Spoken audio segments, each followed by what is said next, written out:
Je vous remercie de m'avoir conviée. Je tenais beaucoup à être présente à votre séance de travail pour trois raisons. Peut-être on va commencer comme ça, parce que je crois que c'est toujours bien d'être dans une vérité. D'abord, parce que je suis féministe et que on peut avoir des élus femmes. C'est important d'avoir, et la parité, j'y crois, mais peut-être que c'est aussi important d'avoir des élus féministes, c'est-à-dire qui se situent résolument du côté des droits des femmes. Et pour ma part, c'est comme ça que j'ai pris mon mandat. Le président de la région m'a confié une responsabilité qui est celle des lycées et des politiques éducatives. Quand il me présente, il a l'habitude de dire que je suis l'un des deux plus gros budgets, je représente l'un des deux plus gros budgets de la région, c'est 469 lycées, et donc 450 000 lycéens. Mais au-delà de ça, j'ai envie de dire qu'on peut aussi décider que, quelle que soit notre responsabilité, on décide de porter les idées et les objectifs auxquels on croit. Et donc j'ai pris cette responsabilité comme toute vice-présidente en me posant la question des constructions, des besoins, en allant à la rencontre des lycéens et des lycéennes. J'ai donc fait une consultation au printemps dernier où j'ai rencontré 2000 lycéens et lycéennes pour savoir quelles étaient leurs attentes et comment la région pouvait les accompagner. Et la première délibération, ou plus exactement le premier rapport que j'ai présenté à l'Assemblée, donc en septembre 2010, avait comme titre « Agir pour la réussite et l'égalité des lycéens et des lycéennes ». Et c'est pour moi l'axe fort de la mandature. Évidemment, l'égalité, ce n'est pas seulement l'égalité des filles et des garçons, mais je vais y venir puisque c'est votre thématique. C'est aussi l'égalité territoriale, l'égalité devant la réussite et l'égalité sociale, naturellement. Aujourd'hui, on va peut-être prendre un axe, puisque c'est l'axe de votre travail, et vous comprendrez que j'avais très envie de m'y associer, tout en vous disant, et je crois que c'est important, que vous pouvez compter sur moi, pour ce qui concerne les thématiques qui auront à voir avec les lycéens et les lycéennes, pour m'y impliquer chaque fois de manière précise et aussi forte que je le peux. Pourquoi ? Parce que la mixité scolaire est obligatoire donc depuis la loi de 1975. Ça, vous le savez. Pour autant, ça n'a pas réalisé l'égalité des filles et des garçons à l'intérieur des établissements scolaires comme dans la société. Et ce que je voudrais vous dire, c'est que au niveau de l'orientation, puisque c'est quelque chose sur quoi vous aurez l'occasion de revenir encore dans cette journée et dans d'autres, nous avons un décalage permanent entre les orientations des filles et les orientations des garçons. Et en fait, on voit bien qu'entre la reconnaissance, et moi je prends le prisme des lycées, mais on pourra en prendre bien d'autres, c'est ce que vous avez fait dans ces journées, où nous avons un décalage qui est persistant entre la reconnaissance du droit à l'égalité et son application effective. Du coup, ça met quand même à mal une des valeurs essentielles de la démocratie, qui est cette égalité des femmes et des hommes. Voilà pourquoi je pense qu'il est indispensable que dans tous les actes, toutes les collectivités, mais donc pour ce qui me concerne la région, s'y attaquent. Si on prend deux, trois chiffres, puisque vous allez avoir l'occasion d'y revenir, on peut dire que globalement, au niveau du lycée, dans l'enseignement général, les filles se répartissent de manière équilibrée entre les trois filières, scientifiques, près de 40%, économique et sociale, 35%, littéraire, 25%. Et que c'est finalement du côté des garçons qu'on a un décalage énorme, puisqu'ils s'orientent vers la filière scientifique à 63%, et que, par exemple, pour la filière littéraire, ils n'en sont qu'à 8%. On pourrait dire que donc c'est eux qui, là, sont parfaitement discriminés en ce qui concerne la question de l'orientation. Si on prend par contre l'enseignement technologique et professionnel, là aussi je crois que vous l'avez bien clairement en tête, on voit bien que 85% des lycéennes en enseignement technologique optent pour un baccalauréat ou en gestion ou en technique de la santé et du social, et 86% des lycéens en enseignement technologique optent pour un baccalauréat sciences et techniques de l'ingénieur ou de la gestion. Donc on voit bien que c'est extrêmement violent en ce qui concerne notamment en filière technologique la différence entre filles et garçons. Et si on continue au niveau de l'enseignement professionnel, c'est 89% des filles qui optent pour le secteur des services et 55% des garçons pour le secteur de la production. Je vous donne ces chiffres pas du tout pour qu'on ait plein de chiffres, mais simplement pour vous dire que la représentation sexuée des métiers, donc filles, services, garçons, production, est extrêmement forte, et d'autant plus qu'on descend au niveau de la qualification. Alors, au niveau de la région, on a décidé de faire de cette question de l'orientation et des représentations sexuées un thème de travail transversal. Pas simplement au niveau de cette question, puisqu'on y a rajouté 3 autres thématiques: la question des violences faites aux filles, la question de la liberté sexuelle et la question de la laïcité vue du côté de l'égalité des filles et des garçons. On a décidé de prendre ces 4 thématiques et c'est ça que je voulais vous dire, et on a ouvert une forme d'appel à projet auprès des établissements scolaires qui voulaient s'y inscrire, et on a décidé de faire les 4 séances d'information d'abord au personnel des établissements, et donc toute équipe éducative confondue. On est aujourd'hui à 18 lycées et 750 personnels de l'éducation formés, informés sur ces thématiques, ce qui est assez important, je crois, par rapport à ce qui se fait d'habitude sur cette thématique. Et ensuite, c'est seulement ensuite que nous irons en direction des jeunes. Et là, il y a la même information, donc avec des expertes qui leur est donnée, et un travail d'expression que nous accompagnerons dans l'espace public, avec la volonté, puisque le dispositif s'appelle Jeunes pour l'égalité, avec la volonté, par exemple, que des affiches aillent dans l'espace public et qu'on ait une grande rencontre régionale qui permette aux jeunes de s'exprimer sur cette question de l'égalité des filles et des garçons et d'être en quelque sorte des militants et des militantes de l'égalité. Je crois que c'est important parce que quand on va dans les établissements, on se rend compte que cette question vient tout le temps, à une condition, et pareil d'ailleurs par rapport aux équipes éducatives, à une condition, c'est qu'on leur pose la question. C'est-à-dire si on dit aux jeunes, vous pouvez parler de l'égalité des filles et des garçons, ils en parlent. Si on ne leur dit rien, ils n'en parlent pas. Et je crois que c'est important de mesurer qu'il y a une espèce d'autocensure. Est-ce que c'est le bon lieu? Est-ce que c'est le bon moment pour parler de ces questions? Et c'est jamais le bon lieu et c'est jamais le bon moment si on ne tend pas la perche.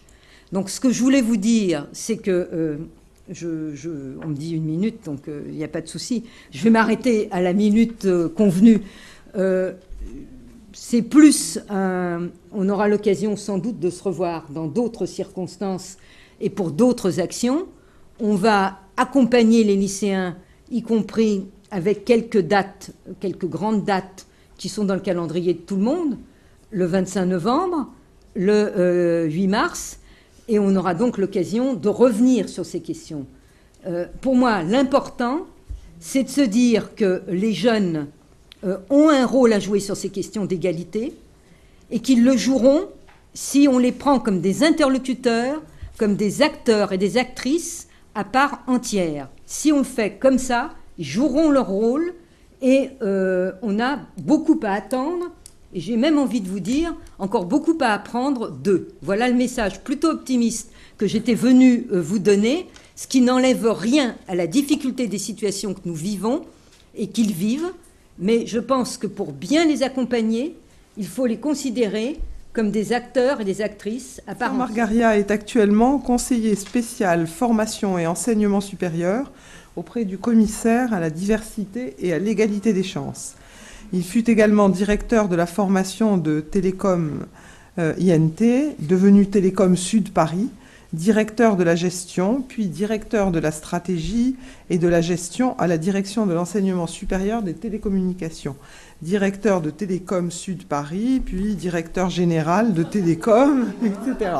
Bon, alors, électronicien et mathématicien de formation, enseignant-chercheur en mathématiques, ce professionnel reconnu de l'enseignement supérieur et de la recherche a été aussi membre de la commission du titre d'ingénieur. Bon, je ne vais pas passer toutes les commissions en revue, mais s'est beaucoup intéressé à l'égalité des chances entre les filles et les garçons dans l'enseignement supérieur et travaille aussi en faveur du handicap.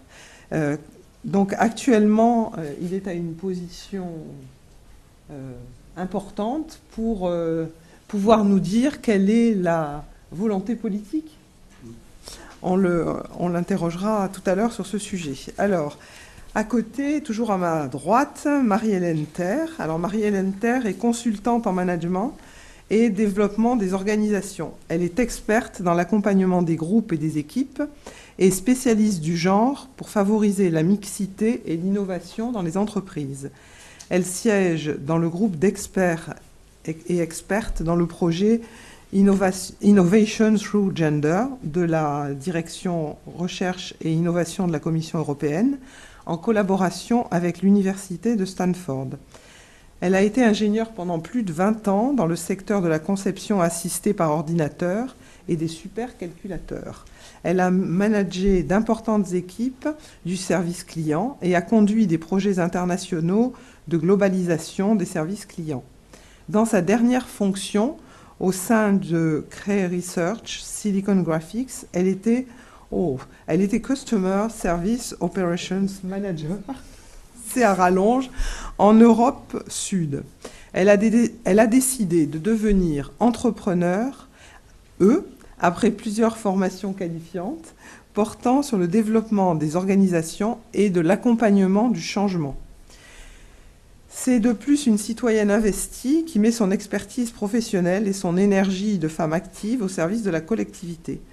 Membre du comité du label diversité et de la commission de normalisation AFNOR, politique ressources humaines pour la promotion de la diversité.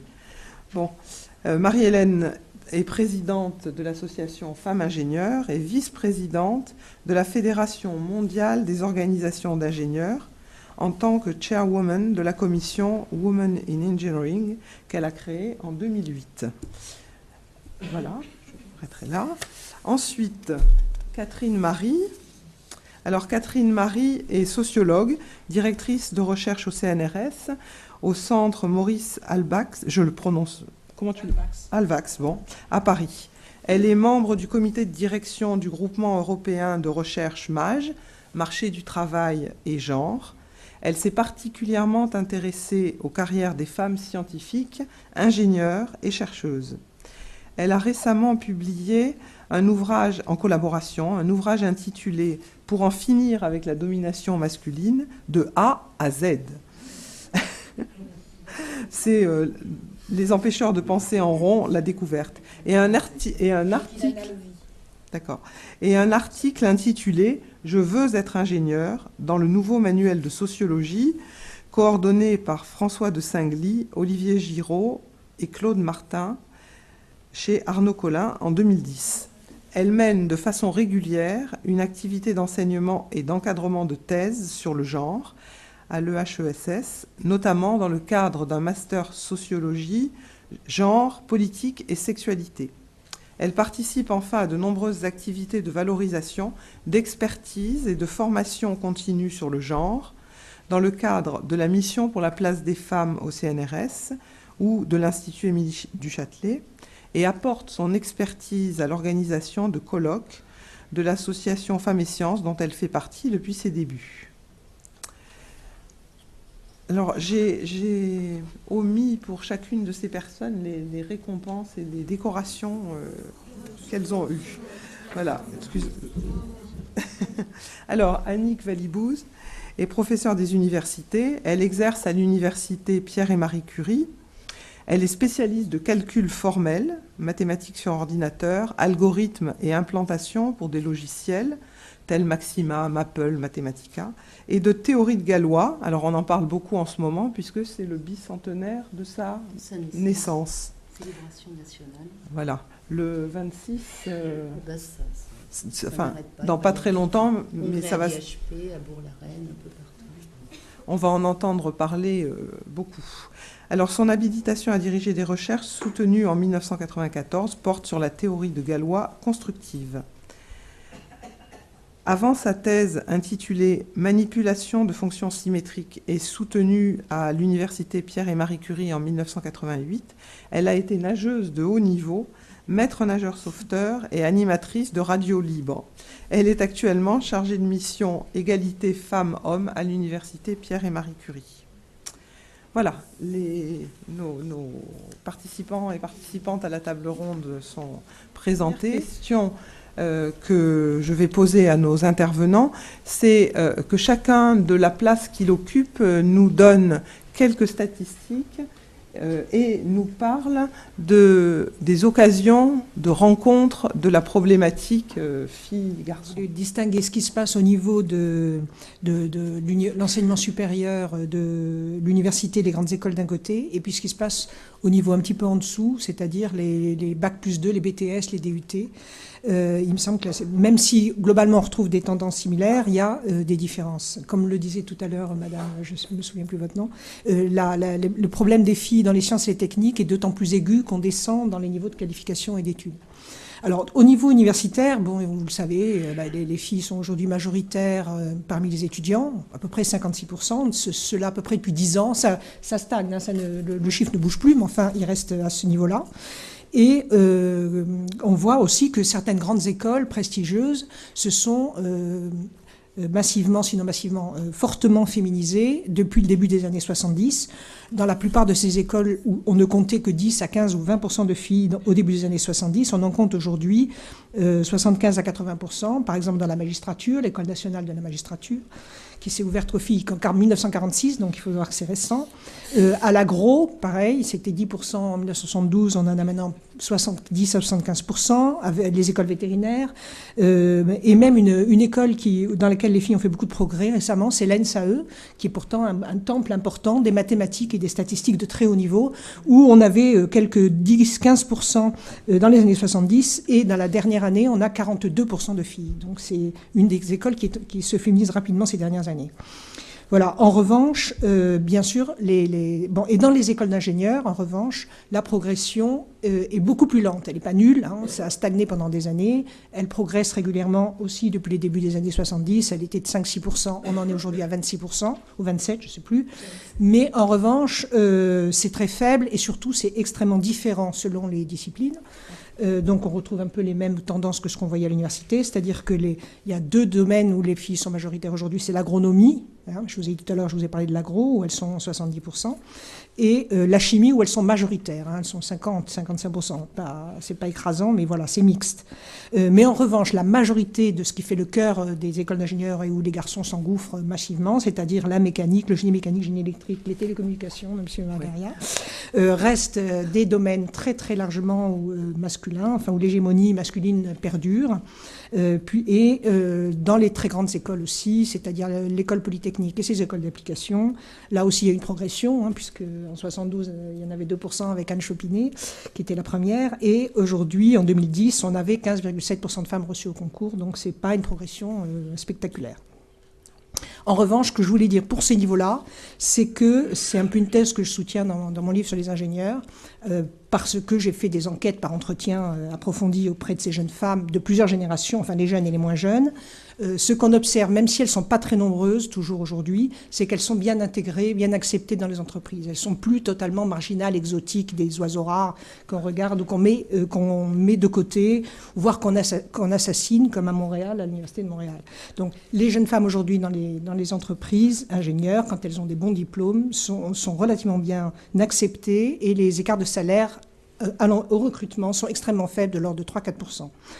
En revanche, les différences de carrière et le plafond de verre existent, mais je trouve que c'est important de parler de cette sorte de banalisation en dépit du faible nombre. En revanche, quand on descend dans les niveaux de qualification, c'est-à-dire quand on regarde les filles dans les spécialités techniques de niveau Bac+2 qui destinent au métier de technicien supérieur dans l'industrie, là, on trouve une résistance à peu près absolue à la féminisation, puisque moi, je travaillais à 20 ans avec Anne-Marie Donne-Richard sur ces rares filles qui allaient en mécanique, électricité, électronique, etc.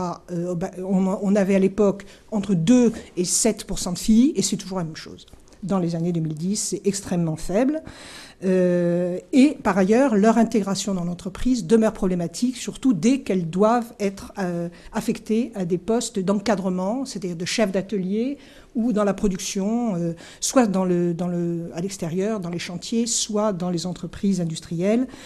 C'est très difficile. Donc on les cantonne au secteur des études, où la plupart d'entre elles ne veulent pas rester, parce que on peut moins faire carrière et parce que c'est pas pour ça qu'elles ont fait ces études. Donc quand on les suit, à terme, la plupart tendent soit à devenir ingénieurs, elles s'intègrent mieux, un nombre non négligeable, un tiers passe le diplôme d'ingénieur, soit, comme les garçons d'ailleurs, c'est quand même une voie promotionnelle, soit à quitter le métier, à reféminiser leur trajectoire, et beaucoup d'entre elles deviennent enseignantes dans les lycées professionnels, ou deviennent, pour celles qui sont d'un niveau plus élevé, on le verra aussi, cette reféminisation, spécialistes de communication, de ressources humaines, ou autres métiers, ou chargés de l'égalité, bref, des métiers qui ne sont pas vraiment scientifiques et techniques, parce qu'elles ont du mal dans leur domaine. 56 ans dans quelques semaines. Donc je suis tombé dans le sujet des problématiques comparées entre les filles et les garçons. Typiquement, quand j'ai quitté la classe de terminale et que je suis rentré en classe préparatoire, donc ça fait globalement 40 ans, et j'ai vraiment l'impression que même si les choses ont un petit peu évolué, comme disait Catherine, ça va quand même assez lentement, pour ne pas dire très très lentement. En prépa, il y avait majoritairement des filles en Cagne, bien évidemment. Elles étaient bien représentées en classe préparatoire économique et commerciale. On les comptait sur les doigts d'une main en classe préparatoire aux écoles d'ingénieurs. Et encore, la majorité de celles qui étaient avec nous préparaient plutôt Normal Sup que les écoles d'ingénieurs. Je vous parle d'un temps où les écoles normales supérieures étaient filles d'un côté et garçons de l'autre. Hein. C'était Fontenay et Sèvres, ou c'était Ulm et Saint-Cloud. Anne Chopinet avait intégré Polytechnique l'année d'avant, juste pour situer les problèmes. Et donc, les quelques filles qui étaient avec nous étaient plutôt sur les écoles normales supérieures. Quelques années plus tard, j'ai commencé à intervenir dans les collèges et les lycées pour parler des filières scientifiques. Et je me suis aperçu que quand on était en grand groupe, les filles ne prenaient jamais la parole. Elles attendaient que la séance soit terminée. Elle venait me voir dans le couloir, en aparté, et là, elle commençait à poser des questions sur les métiers scientifiques et techniques, mais jamais devant leurs camarades garçons. Et plus grave, quand elles venaient me voir, en général, leur prof venait leur dire « Mais arrête d'embêter le monsieur, ingénieur, c'est pas pour toi. Tu sais bien que les filières techniques et scientifiques, c'est pas fait pour les filles. Si tu veux faire des sciences, va plutôt faire de la biologie ou des études médicales plutôt que de vouloir faire ingénieur. » Comme l'a rappelé Véronique, quelques années plus tard, je me suis retrouvé en direction d'une école de télécom, et une école de télécom un petit peu particulière, et j'y suis pour rien. Elle avait 25% de filles régulièrement, et elle dépassait un taux de féminisation de 30% assez régulièrement. Je suis tombé par hasard sur la thèse de Christine Fontanini, sur les filles en classe préparatoire scientifique. J'ai appelé Christine, je lui ai dit, écoute, si tu peux m'aider à comprendre pourquoi j'ai autant de filles dans mon école, ça m'intéresse. Pour comprendre les résultats, il faut savoir qu'il y avait 2 écoles sur le même campus, une école d'ingénieurs et une école de gestion. Et ce qu'a prouvé Christine en faisant l'étude comparée sur les 2 écoles, c'est que du fait de l'école de gestion, l'école d'ingénieurs apparaissait comme moins techno que les autres écoles d'ingénieurs, et donc les filles candidataient, Et inversement, du fait de l'école d'ingénieur, l'école de gestion apparaissait comme plus techno qu'une école de gestion classique, et donc le taux de féminisation était plus faible. Qui plus est, et ça j'y reviendrai, comme en général les filles se considèrent comme beaucoup plus mauvaises qu'elles ne le sont, alors que les garçons se considèrent toujours comme excellents, même quand ils sont médiocres, par rapport à mon école sœur Télécom Paris, qui est une école de grande notoriété, école d'application de Polytechnique bicentenaire, enfin vraiment une très très grande école, eh bien, les filles ne candidataient pas à Télécom Paris, considérant que ce n'était pas pour elles. L'école Télécom INT est une école de notoriété moindre, et donc les filles candidataient, et comme elles ne sont pas si mauvaises que ça, elles intégraient bien évidemment. Voici ce qu'a touché du doigt Christine Fontanini. Alors, juste pour aller un cran plus loin, parce que je crois il est important de continuer à marteler des statistiques. Il y a toujours un certain nombre de personnes qui ne croient pas ce qu'on est en train de raconter. Et ce qui me paraît grave, c'est que dans les personnes qui ne croient pas que nous travaillons sur un problème important, il y a les jeunes filles elles-mêmes, clairement. Moi, pendant des années, quand je prenais la parole devant mes amphis de première année pour expliquer le problème, c'est mes filles qui venaient me voir en me disant « Mais de quoi vous parlez ? C'est un faux sujet, ça. Le droit de vote, c'était mes grands-mères, le droit à l'avortement, c'est maman, et maintenant, pour nous, la vie est belle. » Et il fallait que je leur sorte effectivement les statistiques montrant les différences de rémunération en premier poste.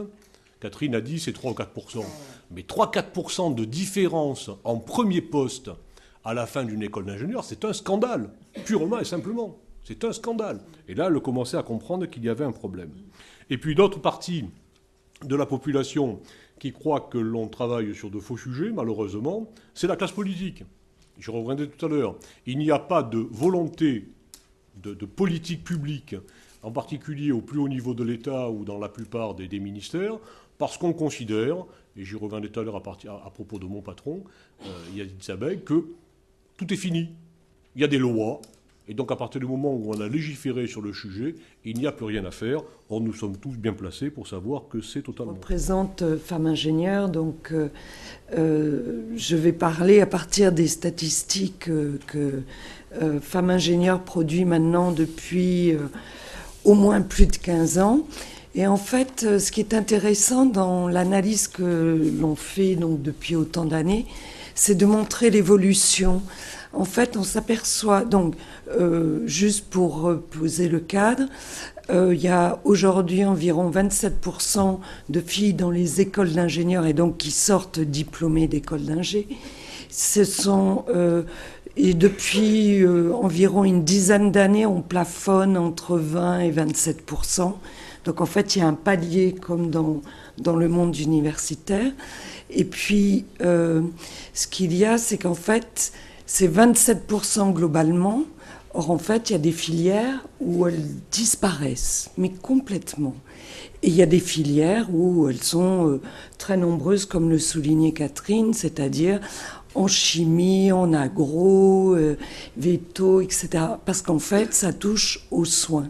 Et dès qu'il est question de sections qui auraient une connotation genrée, ou bien on ne voit pas très bien le lien pour une femme, là, elles sont beaucoup moindres. Donc, par exemple, elles sont on va prendre, en électronique, électricité, 4%. Et donc ça, c'est les chiffres actuels. Maintenant, si on regarde dans l'histoire, dans les années 80-90, nous étions, et je dis nous puisque moi j'en fais partie, nous étions 30% de femmes ingénieurs dans le monde de l'informatique. Alors on parlait de l'informatique, et en fait dans l'informatique il y avait énormément de femmes parce que c'était un nouveau métier. Aujourd'hui, ce monde de l'informatique s'est découpé en plusieurs métiers, spécialités, systèmes d'information, réseaux, électronique, électrotechnique. Et en fait, il y a une perte de visibilité de ces métiers. Donc, et en plus de ça, on ne voit pas très bien à quoi ça sert, en quoi c'est utile. Et donc, les filles ne font pas ces choix en priorité. Et c'est un vrai souci parce qu'aujourd'hui, il y a des écoles d'ingénieurs électrotechniques, par exemple, il y a presque plus de filles.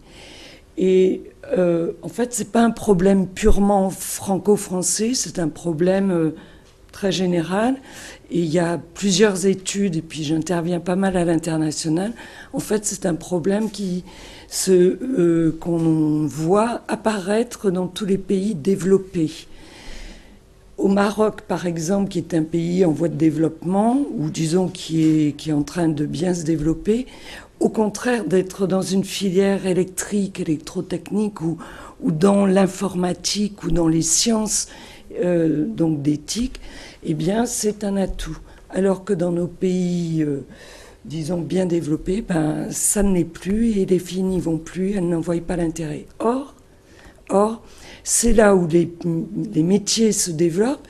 Aujourd'hui, il y a des métiers qui se développent de plus en plus, qui sont méconnus et qui se basent justement sur les technologies qu'on apprend dans ces filières-là.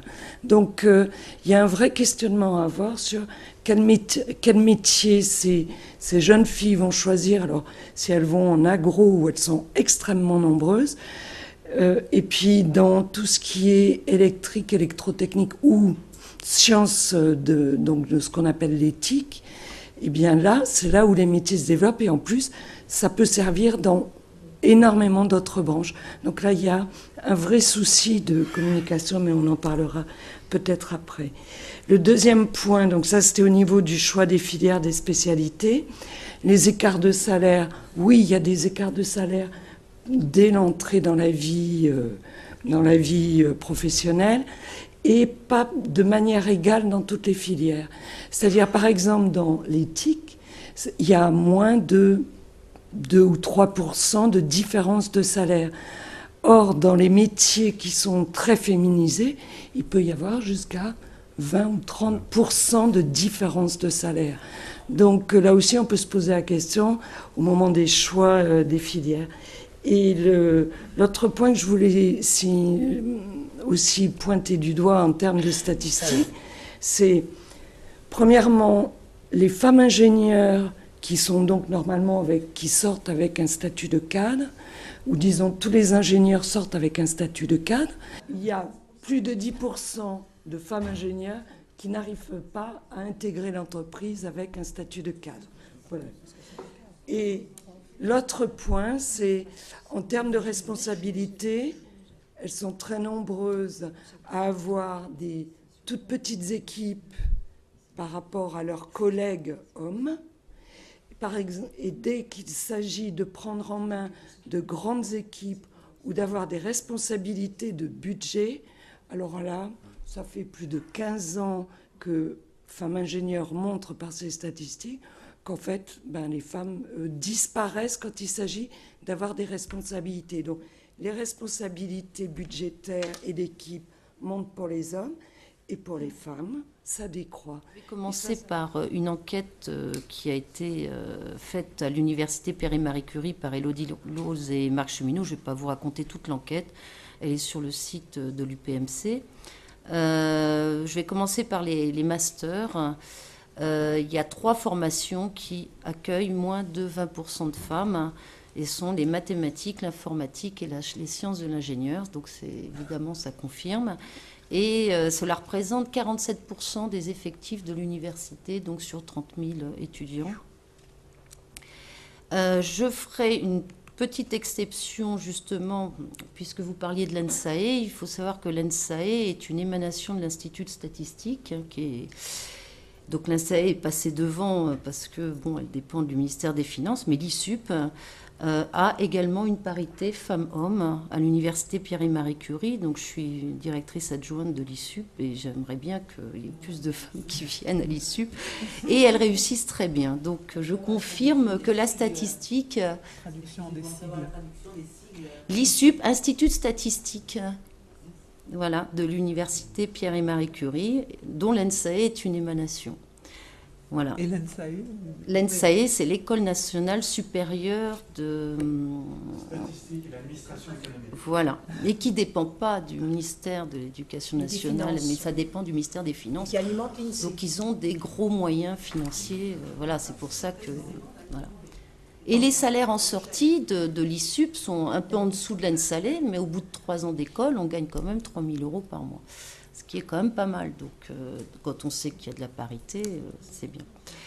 Alors, de manière générale, le taux de réussite à l'université, les femmes réussissent mieux que les hommes en taux de réussite, sauf en informatique. Donc, je vais interpeller mes collègues en leur disant, réfléchissez pourquoi, mais eux, ils aimeraient bien.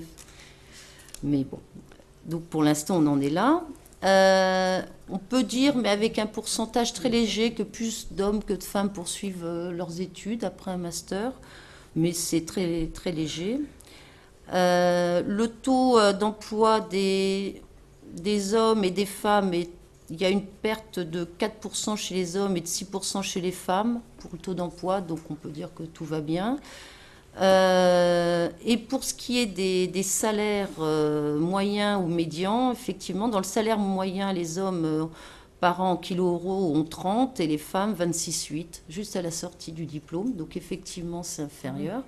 Et en médian, en salaire médian, c'est 28 contre 25. Donc ça confirme les statistiques. En tranche annuelle, je ne vais pas rentrer dans les détails. Ce qu'il faut savoir, c'est quand on regarde l'étude d'Élodie Lose et Marc Cheminot, c'est par rapport justement à l'emploi des cadres. L'emploi des cadres est très élevé dans les disciplines où vont essentiellement les hommes. Et sous la moyenne... Donc, en dessous de la moyenne, c'est ce qui fait l'équilibre de la moyenne, justement, dans les disciplines où vont les femmes, c'est-à-dire la biologie, la chimie, etc. Donc, la moyenne est faite entre les disciplines où vont les hommes et les disciplines où vont les femmes, et puis voilà. Donc, c'est clair et net. Alors, est-ce que aussi, on ne paye pas moins les disciplines féminines, hein? C'est peut-être pas la biologie qui mérite d'être moins rémunérée que l'informatique. Hein. Je ne pense pas que... faut voir comment prendre. Alors, l'évolution des effectifs a été assez constante et il semblerait que cette année, on ait plus de femmes inscrites à l'UPMC. Alors, il faut savoir que l'UPMC est la plus grosse fac scientifique d'Europe. Hein. Donc, c'est des statistiques qui nous donnent comme des éléments. Alors, j'ai d'autres chiffres qui sont les chiffres clés de la parité, qui ont été établis par Laurence Brose et que vous pouvez trouver sur le site Image des Sciences. Image des maths. Oui, Image des maths, merci. Donc, je ne vais pas tous vous les raconter non plus, mais par exemple, le top 12 des disciplines les moins féminisées dans les universités. Alors, arrive première discipline, ce sont les mathématiques fondamentales avec 13,9% de femmes. Et ceci sans faire la distinction entre maître de conférence et professeur, parce que alors là, ça devient dramatique. Hein. L'informatique, 24%, mais j'ai tendance à penser, moi je suis plutôt en informatique, à croire que ça va baisser. En mathématiques appliquées, j'ai remarqué, alors ils sont 12e, c'est 26,9, mais toutes les statistiques me font penser que les mathématiques appliquées font un gros effort sur la parité pour... sur pas mal de questions, la promotion, les primes, etc. Pour ce qui est du CNRS, alors qu'est-ce que j'ai... Non, là, c'était le total. Pour ce qui est du CNRS, le top 12 des disciplines les moins féminisées, c'est en physique, 11% de femmes, en mathématiques, 15%, en ingénierie des matériaux, 16%. Tout ça continue jusqu'à 25% de femmes dans les systèmes supra- et macromoléculaires. Alors, pour le CNRS, de manière générale, on voit moins de femmes dans les recrutements. Et je vais vous parler des évolutions et je vous dirai après un élément là-dessus. Les évolutions en mathématiques, de 89 à 2009, il y a eu plus 53% de postes attribués à des hommes. Et pour surtout pas rattraper les chiffres, il n'y a eu que plus 13% pour les femmes. faut pas arrêter quelque chose qui perd, hein, faut continuer, donc qui continue. Et voilà, à l'université, pour les hommes en mathématiques, il y a plus 15% de postes de 1996 à 2005 et de 2006 à 2010, moins 6%, alors que chez les femmes, alors que les hommes avaient plus 15%, elles ont moins 1%. Et de 2006 à 2010, quand ils ont moins 6%, les femmes ont moins 20%. Donc ça, ce sont les mathématiques fondamentales. Il y a un gros problème. Je ne vous fais pas les détails des mathématiques appliquées, parce que là, c'est assez équilibré. Et je dois dire que je pense que le taux de féminisation faible du CNRS est en particulier dû au mode de recrutement au CNRS. J'ai été membre du comité national pendant 4+1 année. Et effectivement, nous sommes très peu de femmes dans ce genre de commission qui demandent un énorme investissement. Et quand on réunit les candidats pour les recruter, bien évidemment, je l'ai vu, j'ai eu le temps de voir que les hommes se projetaient plus facilement dans un candidat qui vient, qui fait un exposé auquel personne ne comprend rien. Et ça, c'est formidable, on n'a rien compris, il est très fort, il nous en fout plein la vue, et voilà. Et puis, il y a toujours des grosses pointures tous les ans. C'est jamais des femmes, évidemment, les grosses pointures. Et ces grosses pointures sont systématiquement recrutées. Voilà. Bon, les qualifications en CNU, mais bon, je peux m'arrêter. Je voudrais juste dire quelque chose d'important, parce que pour la carrière, quand même, ce qui est important, c'est qu'on regarde toujours votre nombre de publications dans la carrière académique. Alors, il y a eu une étude qui a été faite, qui nous a présenté Petra Rudolph de l'université de Groningen aux Pays-Bas, qui a mis au point le programme Rosalind Franklin. Et là, ça va mieux dans cette université depuis. Donc, je vous invite à vous intéresser au programme Rosalind Franklin. Et elle nous a raconté cette enquête qui a été faite. Alors, c'est un article de mathématiques. Il faut regarder les choses en mathématiques pures. Et ils ont envoyé cet article à deux groupes de référés, hommes et femmes. Le premier avec un John comme nom, ou G comme nom, ou Johan comme nom. Voilà. Et ils ont regardé les résultats. Alors, quand c'était John, les hommes donnaient la note 1,9 et les femmes 2,3. Plus la note est basse, plus l'article est accepté. En revanche, quand c'était Johan, les hommes, au lieu de donner un 9, donnaient 3. L'article était refusé. Les femmes, au lieu de donner 2,3, elles donnaient 3 également. L'article, donc, était refusé, alors que l'article était accepté dans les deux cas si c'était un homme. Et quand c'était J. Mackay, ça passait à 2,7 et 2,6, c'est-à-dire, bon, c'était... Juste. Et on leur a demandé, mais pourquoi ? On leur a dit, parce qu'on ne sait pas trop si c'est un homme ou une femme. Donc, voilà. Et donc, c'est beaucoup plus dur, déjà, pour nous de publier. Voilà. Puis... Bon, j'en ai d'autres, des statistiques. On va essayer de trouver des explications, quels sont les principaux freins aux études et aux carrières scientifiques des femmes. On va retomber sur les problèmes de stéréotypes, parce que le choix d'une filière, ça doit correspondre aux aspirations des élèves et des étudiants, ça c'est clair, mais ces aspirations sont fortement influencées par les stéréotypes, ça me paraît évident. On va naturellement... On va orienter une jeune fille vers le social ou la biologie, on l'a vu tout à l'heure. Naturellement, les professeurs de sciences du secondaire accordent plus de temps à un garçon qu'à une jeune fille, félicitent les garçons pour la rigueur de leur raisonnement, félicitent les filles pour la clarté de la présentation et le fait que la copie est correctement présentée et soulignée. Et puis, naturellement, les parents sont persuadés que leurs garçons sont plus intelligents que leurs filles, qui, elles, sont plus sociables. Donc, comment voulez-vous, avec ça, faire un choix libre et raisonné de filières de formation et d'études, quand les stéréotypes sont aussi fortement ancrés dans notre société ? Bon, on l'a dit déjà tout à l'heure, la bosse des maths n'existe pour personne. Ça, je crois que c'est absolument évident et prouvé. Jusqu'à la seconde, les filles sont meilleures que les garçons en français et égales en maths. Mais par contre, nous sommes tous persuadés que les garçons sont plus brillants en maths que les filles, et les garçons s'approprient cette croyance-là. Alors, je ne vais pas citer Catherine Marie, puisqu'elle est là, elle se citera elle-même si elle le souhaite, mais Marie du Rubella, dans l'École des filles, dit « Le système éducatif fait tellement confiance aux garçons qu'il les conduit à se persuader de leur talent et à choisir des cursus que les filles n'osent même pas envisager. » C'est limpide. Et puis tout ça fonctionne comme des prophéties, non seulement pendant le choix des études, mais aussi dans les carrières professionnelles. J'y reviendrai dans quelques minutes.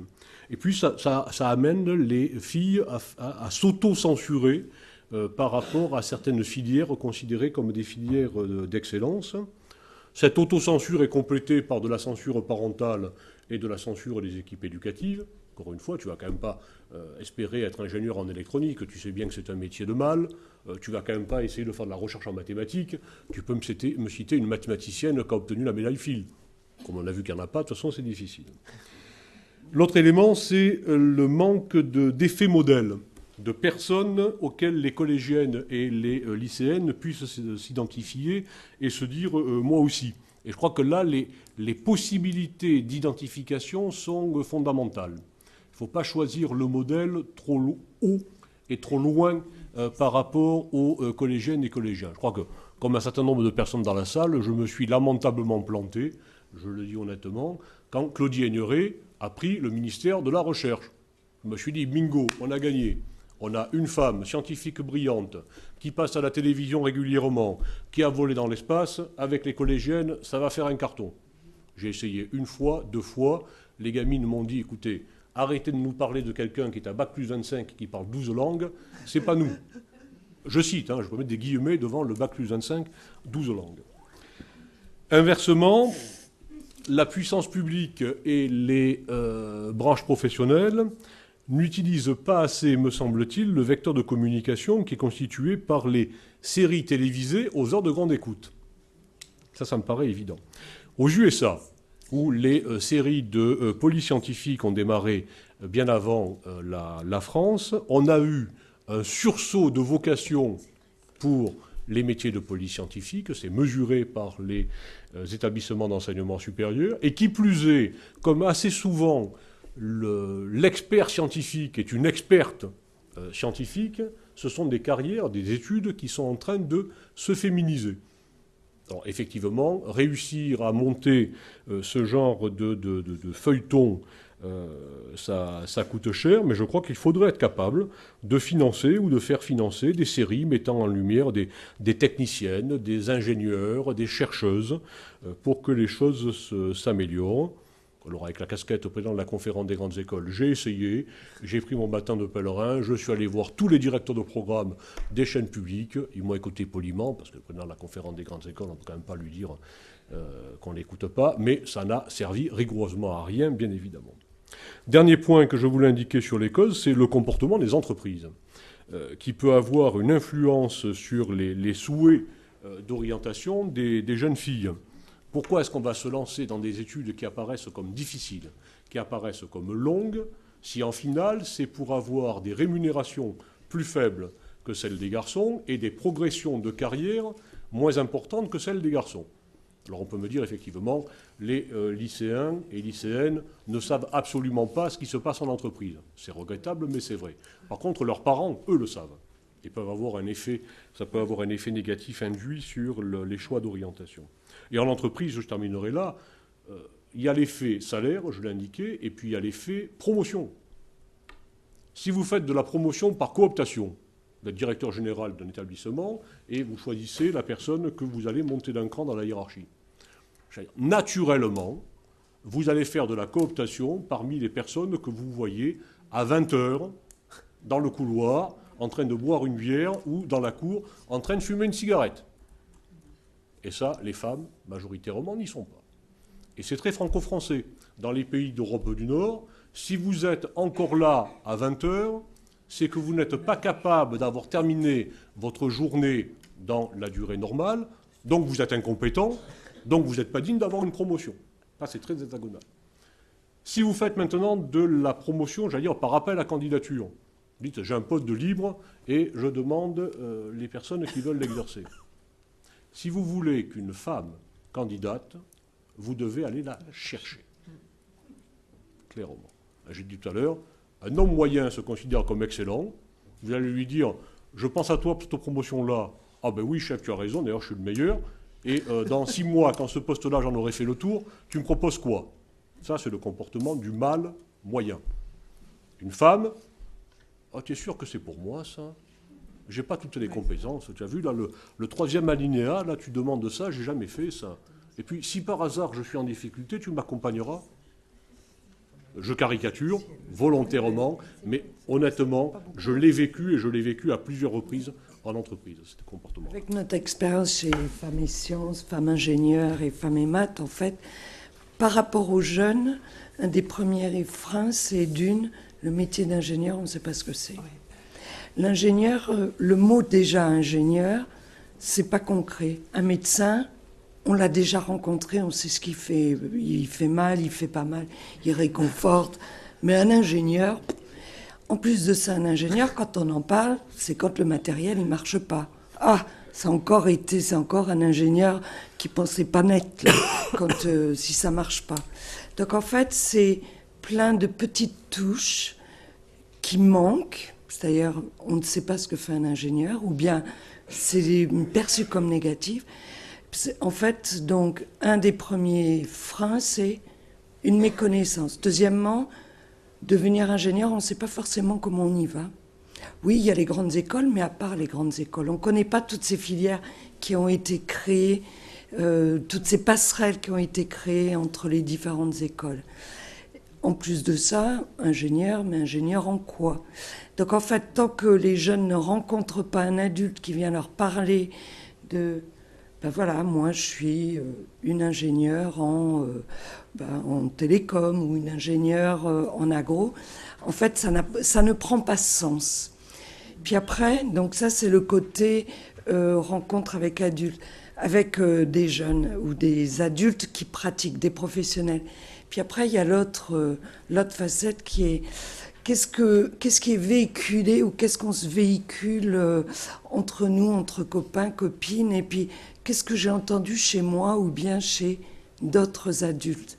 Par exemple, ça c'est Claudine qui nous le disait dernièrement, en fait, mon Dieu, devenir ingénieur, c'est vachement dur, et puis c'est vachement long, c'est les études les plus longues. 5 ans. C'est pas 15 ans, c'est 5 ans. Dur, c'est peut-être pas plus dur que... Après, il y a une autre facette, c'est par rapport au métier. Donc, ce stéréotype par rapport au métier. Comme le disait Christian, par exemple, dépanner un ordinateur, c'est impensable pour une femme. Entre nous, moi, j'étais responsable de supercalculateurs. Les ingénieurs hardware, c'est-à-dire ceux qui touchent vraiment les plaques, m'interdisaient de toucher la machine, alors que j'étais responsable du site. Donc les week-ends, quand eux partaient en week-end et que la machine tombait en panne, là, par hasard, j'avais le droit. Bon, c'était un petit... Dans la sidérurgie, c'est pareil. En fait, c'est un métier d'homme. Il y a encore cette vieille image du feu et de la forge. Or, en fait, travailler dans la sidérurgie ou dans ces métiers où il y a de la production, c'est là où les femmes sont le plus aptes, justement, parce que dans l'organisation du temps, elles managent des hommes et elles sont hyper bien accueillies parce qu'il y a très peu de femmes. Et une fois qu'elles ont fait leur place bien droite dans leurs bottes, c'est bon, ça passe. Et puis, il y a aussi le fait que quand on est en prod, en fait, on peut organiser sa vie. Ce qui est peut-être moins le cas dans des projets de développement de produits où il y a la pression client. Après, il y a les voitures, c'est pas un métier d'homme. Ben si, de plus en plus. On pourrait prendre pas mal d'autres exemples. Donc ça, c'est l'image de l'ingénierie. L'image du métier d'ingénieur, c'est pas fait pour les filles. Et puis, il y a aussi toutes ces filières où on ne sait pas comment arriver, à part par les grandes écoles, et ça peut faire peur pour certaines filles ou jeunes femmes de passer par des concours. Donc en fait, c'est comment je peux devenir ingénieur sans être obligé de passer par un concours à Polytechnique, quoi. Voilà, ça c'est en plus de ce que disait Christian sur ces stéréotypes. Très bien que pendant les études, pas toutes les familles, mais certaines des familles auront tendance à aider beaucoup plus financièrement les garçons que les filles, voire ils aideront pas leurs filles, mais ils aideront leurs petits-enfants si c'est un garçon. Voilà, ça arrive. Même si le petit-fils rate ses études, on cherchera quand même à l'aider plus que la fille qui réussit ses études. Dans les directions de thèse, il est montré qu'effectivement, on apportera plus d'attention à un garçon qu'à une fille, on lui donnera plus de moyens, on lui paiera plus de missions. Et pareil, dans la carrière, moi, ce que je vois autour de moi, c'est qu'il y a beaucoup plus de moyens mis à disposition des hommes. Et malheureusement, je n'arrive pas... À chaque fois que je dis, il faudrait quand même une enquête individuelle, savoir pour les missions... le matériel, etc. Et donc là, on me dit, non, il ne faut pas, ça, on ne pourrait pas savoir, etc.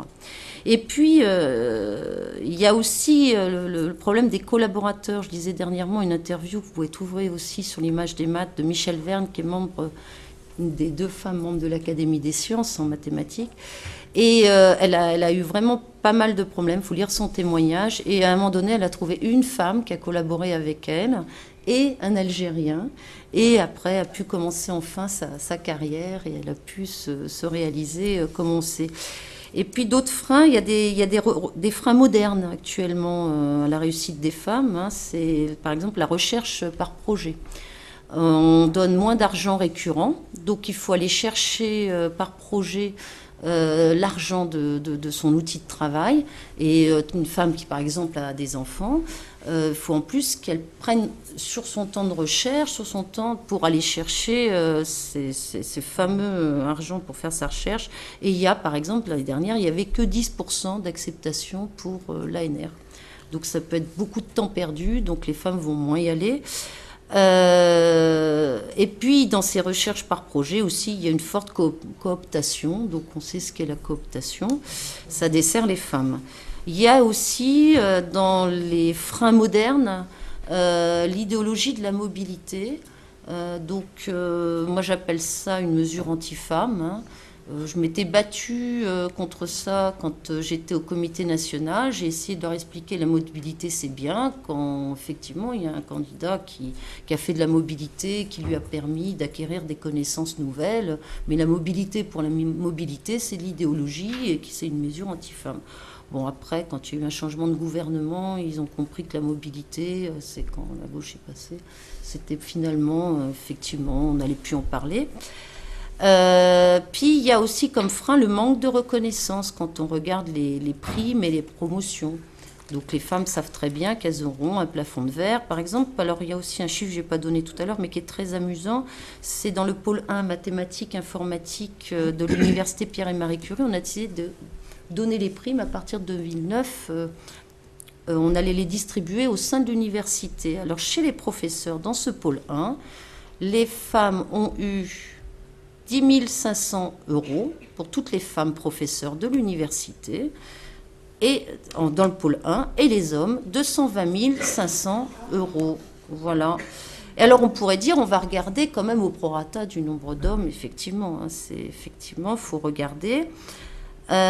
Donc tout pôle confondu, je regarde...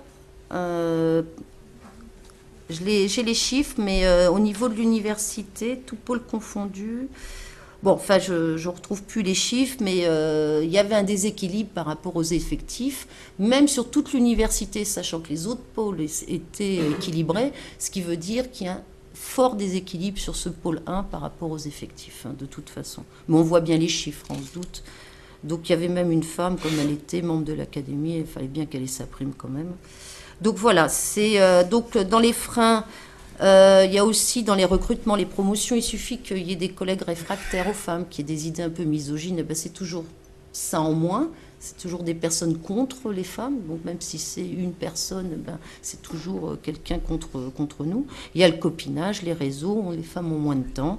Et puis, il y a aussi autre chose. Quand j'étais au CNRS, il y avait un membre de l'industrie qui a été nommé, qui un jour, quand on regardait les promotions des directeurs, pour les directeurs de recherche, a dit « Oui, non, on sait très bien qu'une carrière à 50 ans, c'est fait. » Alors là, je me suis insurgée, je dis oui, non, mais enfin ça, tu parles pour les hommes, mais pour les femmes, c'est le contraire. Et il s'est trouvé qu'il y a eu des enquêtes, puisqu'il y a une mission parité au CNRS, qui ont été réalisées ensuite et qui ont confirmé qu'effectivement, il y avait un problème, c'est qu'on dit la carrière est faite à 50 ans, et ça dessert les femmes. Proposer des explications un peu anthropologiques et historiques et sociologiques un peu plus larges. Alors, une des explications qui vont le plus loin, qui est les plus anciennes, c'est notamment pour le fait qu'il y ait si peu de femmes qui accèdent toujours aux métiers techniques. Je distingue encore technique et puis scientifique de haut niveau. C'est un interdit anthropologique qui pesait dans les sociétés pré-industrielles, mais qui marque encore nos sociétés, sur l'usage, la conception et l'usage des outils et des armes par les femmes. Alors ça, c'est une anthropologue qui s'appelle Paola Tabé, qui est extraordinaire. Moi, j'adore ce travail parce que je trouve qu'il est vraiment fondateur, très explicatif. C'est-à-dire, elle a fait vraiment une étude un peu systématique sur plusieurs sociétés pré-industrielles qui en étaient donc à la chasse, à la cueillette, c'était avant l'industrialisation, et qui montrait que les femmes étaient toujours sous-équipées. Elles avaient certes des instruments, mais toujours beaucoup moins sophistiquées que les hommes, et que jamais elles ne les fabriquaient ou les concevaient. Donc là, c'est vraiment un interdit. Et cet interdit-là continue à peser dans nos sociétés. Et je pense en particulier, ça c'est vraiment une explication qui me tient à cœur, c'est que quand on observe l'espace des qualifications, c'est-à-dire qui va de l'ouvrier jusqu'à l'ingénieur ou au cadre ou au professeur, etc., on s'aperçoit que celui des qualifications industrielles techniques est totalement masculin. C'est-à-dire, par exemple, en mécanique, quand on va de l'ouvrier qualifié jusqu'à l'ingénieur, ce sont des hommes. Et c'est partout comme ça. Il n'y a pas une société où ce soit différent.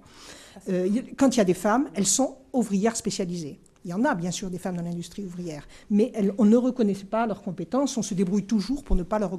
Mais l'espace de qualification, c'est-à-dire ce qui est reconnu, payé dans ces domaines techniques, ça reste des espaces masculins. Et les femmes ont pu progresser dans les métiers où il y avait notamment, par exemple, moi j'explique la progression des femmes en agronomie, ou chez les vétérinaires, ou même par le fait, ou en chimie, par le fait que depuis très longtemps, depuis le 19e et bien avant, il y avait des figures de femmes techniciennes. Il y a eu des écoles techniques pour les filles pour les techniciennes de laboratoire. Dès le 19, c'est les premières écoles techniques pour les filles. Tandis qu'il n'y avait pas de techniciennes en mécanique formées au 19e siècle. Donc, si vous voulez, et pareil en médecine, il y a des femmes de santé, des figures de femmes de soins à tous les niveaux depuis très longtemps, même si, autre argument sur l'interdit par les désusages et des outils par les femmes, quand c'était les sages-femmes qui faisaient les accouchements, quand il y a eu les outils, c'est-à-dire l'invention des forceps au XVIIIe siècle, on a exclu les chirurgiens accoucheurs, se sont appropriés et ont interdit aux femmes l'accès donc aux professions. Donc cette espèce de mécanisme de exclure les femmes, donc ça permet aussi d'aller au-delà de c'est les femmes qui peuvent pas, qui veulent pas, qui ceci, qui cela. Non, il y a des interdits extrêmement puissants qui pèsent, qui les interdisent de faire ces métiers. Alors ensuite, je pense que ces interdits donc perdurent d'une manière beaucoup plus larvée et que du coup, lié à ces interdits, il y a du côté des filles, bien sûr, et du côté des garçons, tous les stéréotypes qui perdurent. C'est-à-dire que les filles vont dire les métiers techniques, il faut être du courage, de l'agressivité, de la force, de la maîtrise, etc., voire de la saleté. Même quand vous parlez de la forge et du forgeron, mais moi j'ai rencontré des filles dans les écoles d'ingénieurs qui me disaient je ne fais pas de la mécanique parce que c'est sale, comme si elles allaient toucher, voilà. Donc ça dure. Et de l'autre côté, il y a aussi, quand elles y vont, des difficultés d'intégration dans ces métiers les plus masculins. Et peut-être qu'il y a moins de problèmes de salaire, mais il y a des difficultés d'intégration. C'est pas toujours facile pour elles. Et donc, l'hypothèse de Marie Duru, contre laquelle je me suis pas mal battue, qui était les filles anticipent le coût de la transgression. Donc, elles ne vont pas vers ces métiers très masculins parce qu'elles anticipent le fait qu'elles auront plus d'hostilité, plus de difficultés que dans les métiers largement féminisés. Moi, je me suis battue contre parce que au motif que je lui disais mais non, regarde, dans les métiers féminisés, c'est pire, elles font des mauvaises carrières, elles sont encore plus discriminées. Oui, mais depuis, j'ai un peu revu ma façon de voir les choses. C'est-à-dire, quand on interroge, j'ai fait plus d'entretiens, et y compris d'ailleurs sur des chercheuses scientifiques au CNRS. Et quand on les fait parler plus longuement, on s'aperçoit souvent qu'effectivement, c'est dur pour elles. Les femmes et les mathématiques avaient fait voilà, c'est très dur pour elles, donc on ne peut pas balayer d'un revers de la main en disant « Oh, voilà ». Non, elles anticipent un vrai coup, et ce n'est pas par hasard, encore une fois, qu'un certain nombre d'entre elles, comme je disais tout à l'heure, y compris dans les hauts niveaux, font autre chose. féminisent. Et là, je viens de voir une thèse, j'étais à une soutenance de thèse l'année dernière sur les chirurgiennes, qui est un métier aussi comme les ingénieurs, et encore pire, qui cumule tous les attributs exacerbés du masculin, tout y est, les outils, les armes, la maîtrise. Surtout, on a des hommes inanimés, endormis, donc c'est parfait, on n'a pas besoin d'être attentif à leur souffrance, on n'est surtout pas altruiste, c'est fabuleux. Et donc, évidemment, là, les femmes sont horriblement maltraitées, c'est un cauchemar. Les hommes aussi, d'ailleurs, hein. C'est épouvantable pour eux, mais on les prend pas. Et quand on les prend, on leur a fait baver un maximum. Voilà. Donc, je ne m'attendais pas à une description, et c'est de l'ethnographie. Elle a observé des salles d'opération pendant je ne sais combien d'heures. Voilà. Donc, ce que je voulais dire par là, c'est exclusion du monde professionnel aussi, qui mène la vie dure aux femmes dans ces métiers. Il y a un autre exemple qui est très connu, mais ce n'est pas au niveau technicien, c'est le métier de typographe hein, dans l'imprimerie, qui est un métier hautement qualifié ouvrier, où quand ça c'était de l'imprimerie à chaud, c'est passé à froid, où il y a des linotypies, c'est-à-dire parfait pour les femmes, parce que c'était de la machine à écrire, et ben, comme par hasard, les ouvriers se sont révoltés du livre et ont exclu les femmes, et elles ont été classées comme clavistes, employées, et pas du tout comme ouvriers du livre. Voilà. Donc sans arrêt, c'est là c'est les syndicats, hein, parce que les sociologues du travail n'aiment pas beaucoup dire que les syndicats sont... Voilà, et l'affaire, voilà, très juste. Donc les syndicalistes sont quelquefois sexistes.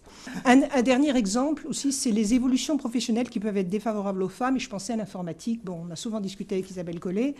Je pense que les représentations jouent beaucoup pour expliquer la disparition des filles en informatique, qui est notable effectivement dans tous les pays, dans les métiers et dans les études, et à tous les niveaux. Mais je pense aussi qu'il y a des évolutions de l'organisation du travail qui sont à prendre en compte. Alors, là aussi, c'est les thésards et les doctorants qui m'alimentent. Là, c'est une fille, Hélène Stevens, qui a fait sa thèse sur Bull, qui est une entreprise française d'informatique qui a passé son temps à faire des plans de licenciement, une dizaine, bon. Et dans un des derniers plans, il y a eu un travail de psychologie qui était fait avec les hommes et les femmes.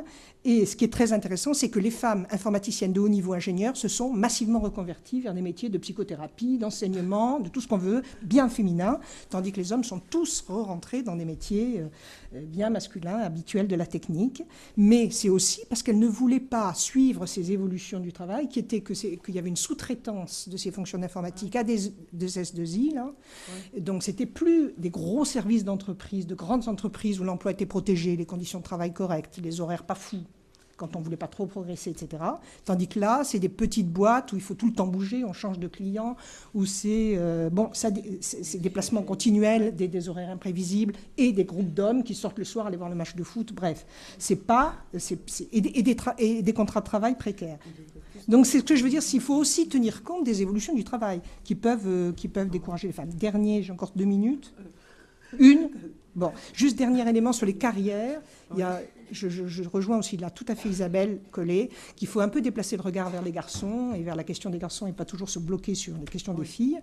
Moi, j'ai fait ça un peu parce que j'en avais assez d'entendre « Ah, elles font des enfants, si elles ne faisaient pas d'enfants, tout irait mieux. » Bref. Pour les très diplômés, là je passe du coup aux très diplômés, ingénieurs grande école, etc. Et ça, c'est pas seulement valable en France, c'est valable aussi dans un pays comme l'Allemagne. Il y a une thèse très importante qui a été faite sur les scientifiques. La présence d'enfants ne fait quasiment rien à la carrière des femmes.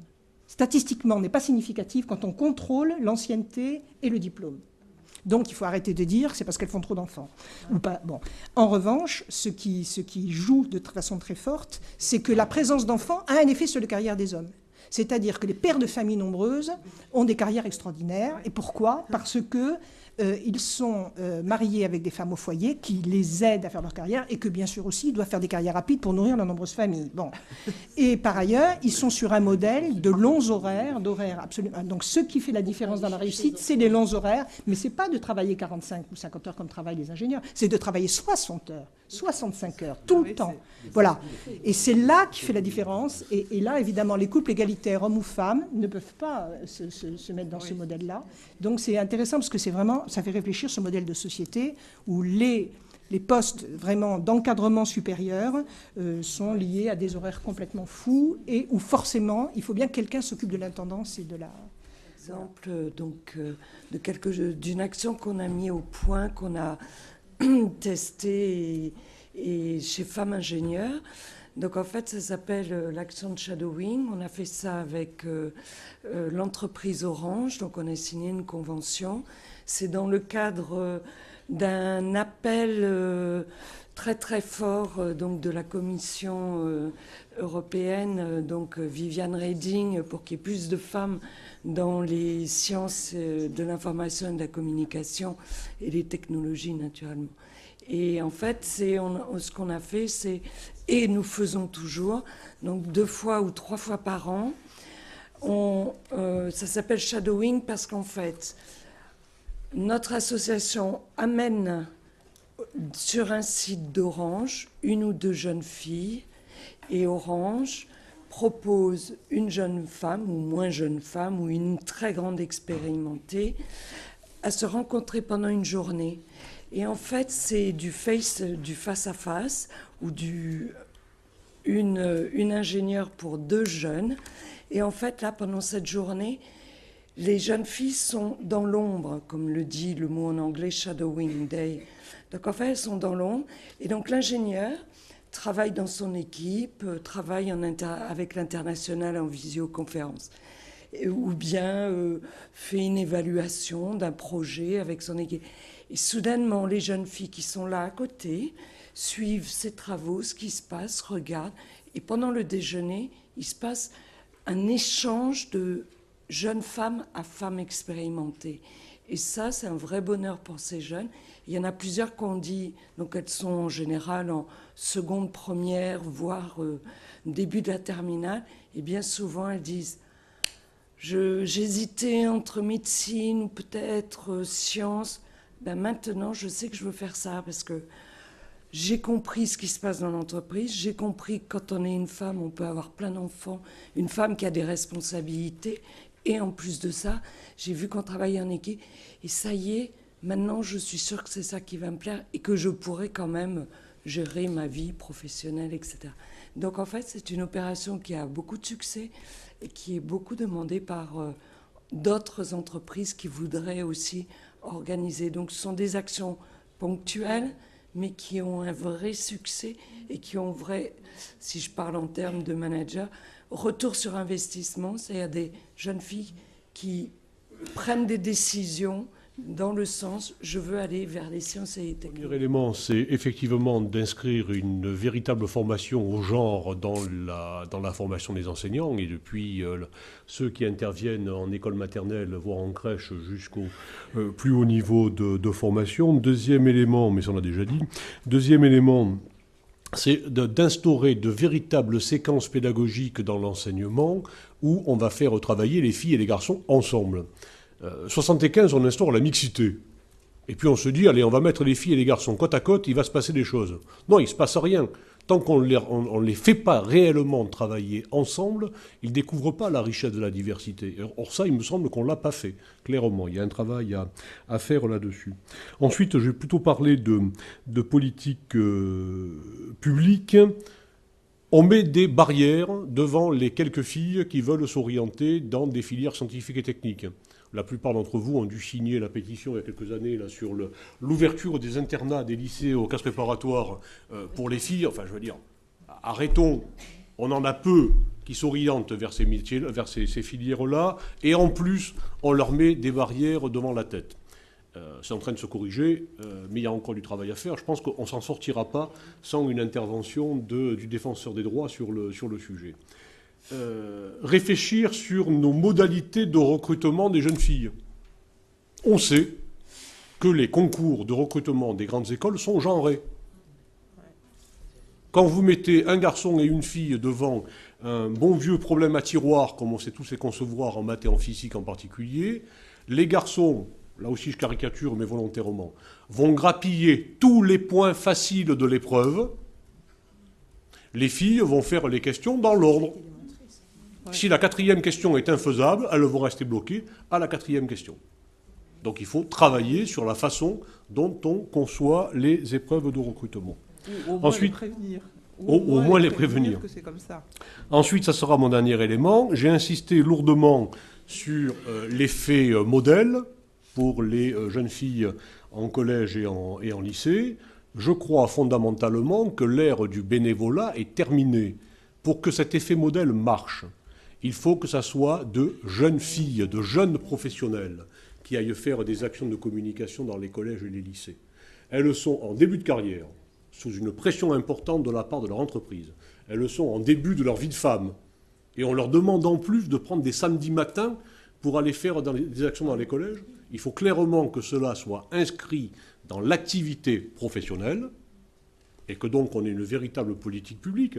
Les entreprises qui libèrent du temps pour aller faire des actions de communication dans les collèges, on les dispense de charges salariales sur cette partie-là de l'activité. Et pour compenser les budgets, on instaure une taxe sur le différentiel de rémunération femmes-hommes à niveau de qualification égal en entreprise. Ça sera de la politique publique, et ça, pour l'instant, ça n'existe pas. De 60 ans, donc ça fait 25 ou 30 ans que je bosse sur ces questions, et que je suis un peu découragée de voir, effectivement, pour avoir énormément fait de bénévolat pour intervenir, que les mesures ou toutes les actions dans les lycées ou d'incitation ou d'éveil ou tout ce qu'on veut sont d'une efficacité extrêmement relative, y compris les actions prises au niveau du ministère des droits des femmes, etc. Oui. Bon, et en plus, moi j'ai beaucoup travaillé sur la comparaison France-Allemagne, où en Allemagne c'est encore plus caricatural, parce qu'ils ont mis bien avant nous des tas de mesures en route pour permettre aux filles, pour inciter les filles à aller dans l'apprentissage, en alternance, dans les formations de garçons, et que c'est un échec absolu, et qu'il n'y a pas eu aucune augmentation au fil des années, et qu'il a fallu la chute du mur et la réunification pour qu'enfin la part des filles augmente un peu dans les filières scientifiques et d'ingénieurs. Donc on ne peut pas demander qu'il n'y a pas des murs partout, voilà. Mais ça veut dire quand même que finalement c'est plus ces phénomènes-là, politiques, macro, qui permettent vraiment de faire bouger les choses, et j'en reviens au monde du travail, dont je ne suis pas une spécialiste, mais c'est Jacqueline Hofer ici qui est beaucoup plus spécialiste que moi. Il y a des plans d'égalité qui sont mis en place. Bon, il y a une loi depuis 83 puis qui a été amendée et qui donne aujourd'hui plus de visibilité, qui permet mieux de regarder, de mesurer les inégalités de salaire entre hommes et femmes et d'essayer de les corriger. Et je pense que ça, c'est une des voies, c'est-à-dire regarder vraiment ce qui se passe et en particulier voir si on pouvait faire comme au Québec, où il y a une politique d'équité salariale avec une mise en place avec des sanctions très très fortes, c'est-à-dire si on peut prouver dans une entreprise, en comparant les postes de femmes et d'hommes qu'on prétend non comparables, c'est là où c'est un progrès fabuleux, cette loi sur l'équité. Il faut arrêter de dire « Ah, mais elles n'ont pas les mêmes emplois, on ne peut pas les comparer. » Eh bien oui, elles n'ont pas les mêmes emplois, on arrête avec ça et on regarde ce qui se passe. Et là, on regarde, et c'est comme ça qu'au Québec, ils ont vu qu'une infirmière portait autant de charges lourdes qu'un docker. Parce qu'elle passe son temps à soulever des corps dans les lits, etc. Sauf que quand on va lui demander qu'est-ce qu'elle fait dans son travail, elle ne va pas oser dire « Je passe ma vie à faire des charges lourdes. » Ça ne se fait pas, quoi. Un malade, on ne va pas le comparer avec un ballot.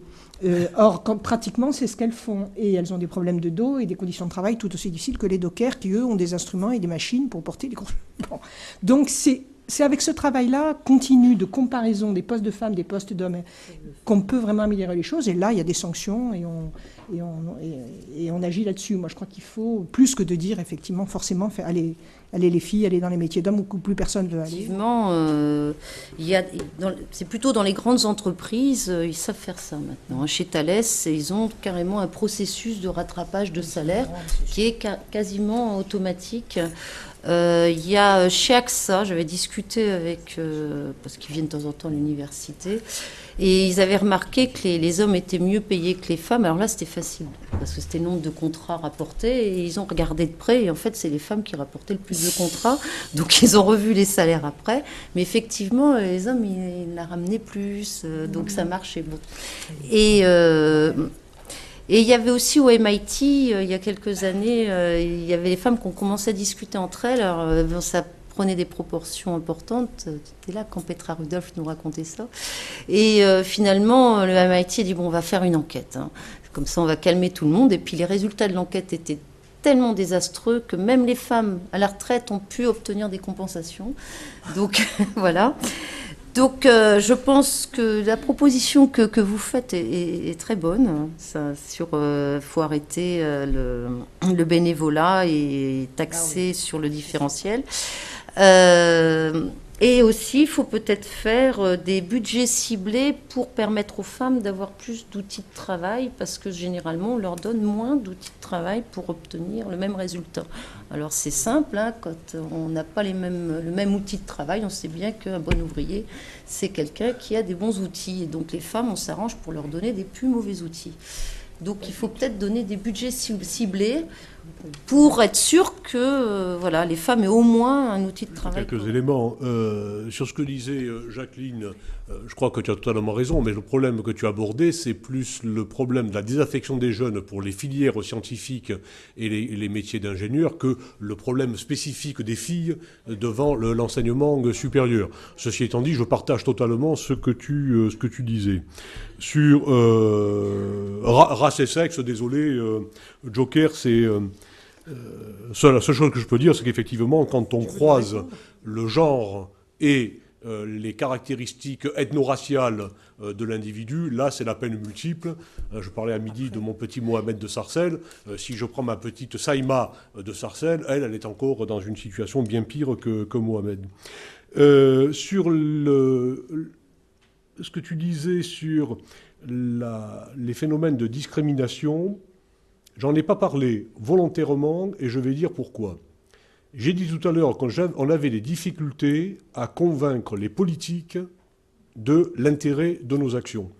Et les raisons qui font qu'on a des difficultés sont pour moi au nombre de 2. La première, c'est que les constantes de temps des problèmes sur lesquels nous travaillons sont sans commune mesure avec la constante de temps des politiques. Oui, ça, c'est sûr. Ça, c'est clair. Nous, on sait qu'on travaille sur des stéréotypes, des évolutions de mentalité. En gros, ça prend une génération. Le politique travaille avec comme constante de temps la prochaine échéance électorale. Et donc, on a des difficultés là-dessus.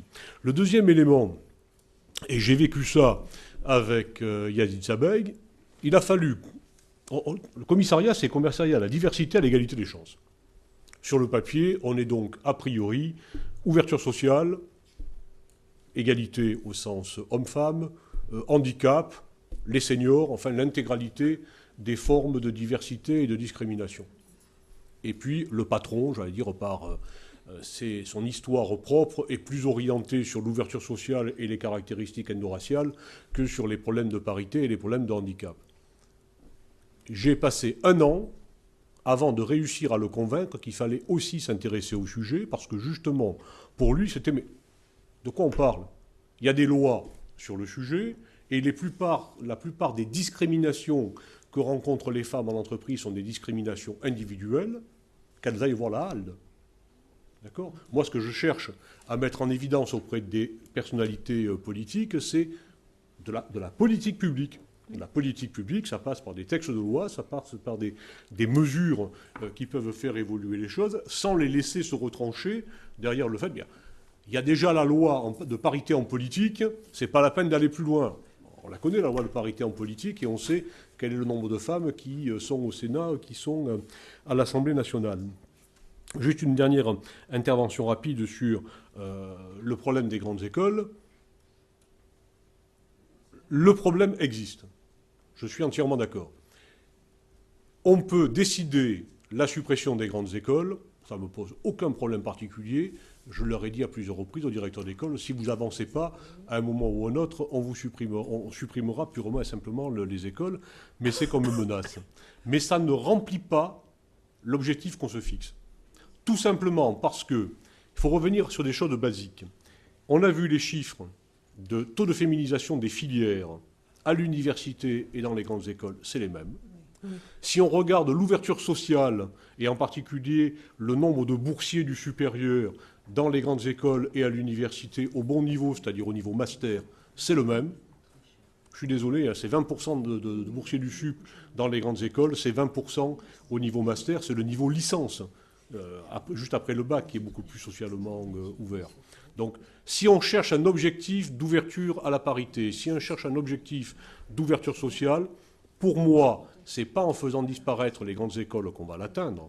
C'est par contre en disant aux commissions d'habilitation, on prend l'AERS, on prend la CTI, on prend la commission d'évaluation des formations de gestion, et on leur dit, si l'établissement n'a pas mis en place une véritable politique en matière de l'ouverture sociale, si l'établissement n'a pas mis en place une véritable politique en matière d'égalité des genres, mais d'égalité des genres aussi bien sur le recrutement des candidats que sur la gestion des ressources humaines internes à l'université et à l'école, Dans ce cas de figure-là, on ne renouvelle pas l'habilitation à délivrer le diplôme.